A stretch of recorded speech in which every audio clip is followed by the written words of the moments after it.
Haay akkam jirtan hordoftoota Oromiyaa Saam nagaa keessanii nagaan keenya kan kabajaaf jaalalaa hedduma jirtanitti isin haa ga'u. Egaan hordoftoota keenya viidiyoo irraa keessatti kan argisiisu akkamitti Android aappii kompiitarii keenya irratti akkamitti akka fayyadamuu dandeenyu isinitti argisiisa jechuudha.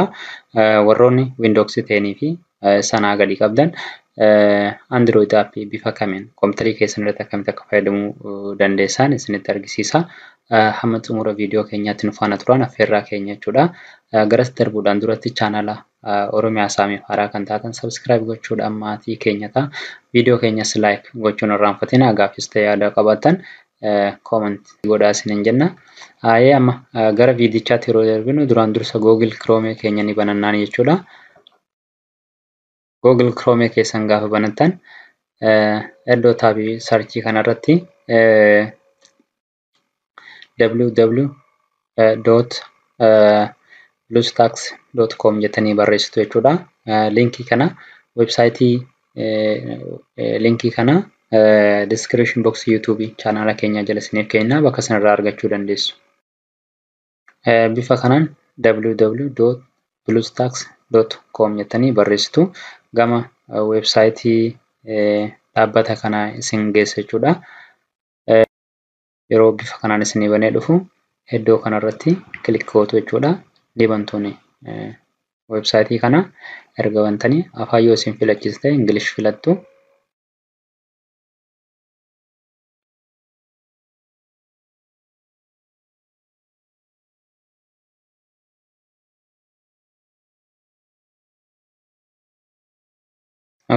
Egaa haala kanaan isinii dhufe as iddoo download BlueStacks jettu kanarratti kilik ni gootu jechuudha.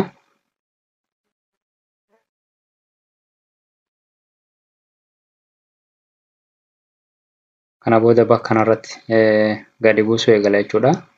Iddoo isin amma argitan kanarratti ariitiidhaan sekontii muraasa keessatti download godhee nuuf xumura jechuudha.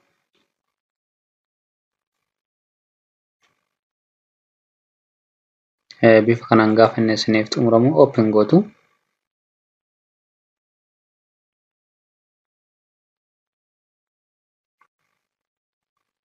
Erga bakka kana open gootanii isin bakka kanaan ni baatuni. Haala kanaan isiniin gaafata jechuudha eeyyama yes gootu jechuudha. Bifa kanaan install now gootu. Haala kanaan bu'uu eegala jechuudha. Hamma inni gadi nuu bu'u obsaan eegganna. Lammaffaadhaaf hamma inni xumurutti marsaa kanas obsaan eegganna jechuudha.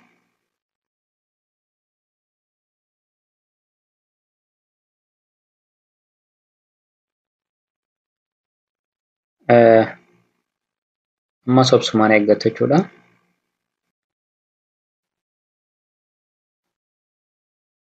Yeroonni bifa kanaan isin dhufe play on cloud yoo gootanis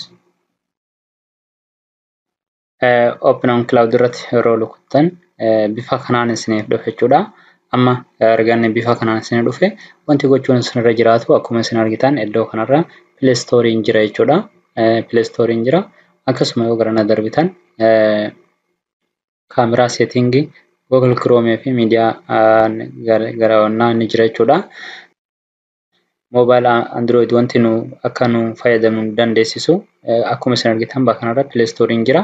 Play Store keenya bannee email keenyaan Play Store keenya keessa application nu barbaachisu hunda salphaatti download godhachuu dandeenya jechuudha.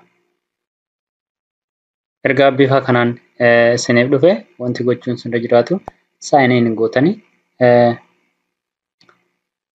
email keessan galchitanii Play Store keessan keessaa wanna barbaachisu hunda download gochuu dandeessu jechuudha.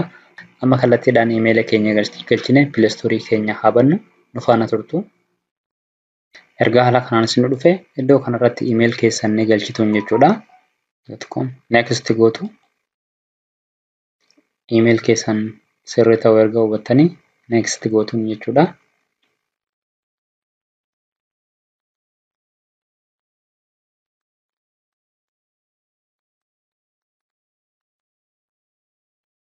Bifa kanaan paaswordii keessan isin gaafata. Iddoo kanarratti paaswordii keessan ni galchituun jechuudha.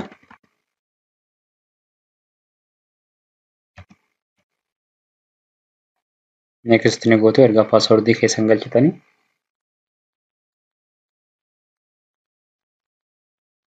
I agree gootu.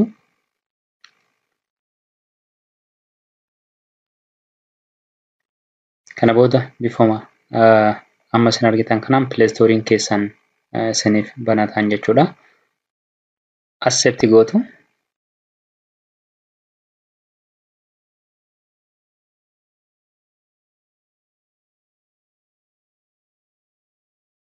Akkuma argitan kana amma banatee jira jechuudha. Play Store keenya bananneerra.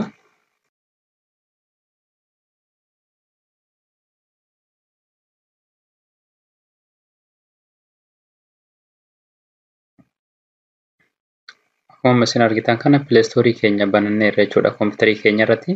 Erga Play Store keessan bantanii amma wanna barbaadan iddoo sarchii kanarratti bifuma salphaadhaan bifuma bilbila keessaniin jechuudha. Iddoo kanarratti appilikeeshinii barbaadan ittiin daawunlood godhachuu dandeessu jechuudha. Erga Play Store keessan bantanii wanti kana booda isin dhiba jedhee yaadu hin jiru jechuudha. Bifa kanaan Android appii kompiitarii keessan irratti fayyadamuu dandeessu jechuudha. Warroonni Android warroonni Windows 10 fi sanaa gadi qabdan jechuudha. Egaan hordoftoota keenya viidiyoo keenya har'aarraa akka waa hubattan abdii qabna. Marree isinis viidiyoo keenya please akka like gootan isin gaafanna jechuudha. Yaadas ta'e gaaffii yoo qabaattan immoo koomentii jala akka nuuf gootan abdii qabna jechuudha.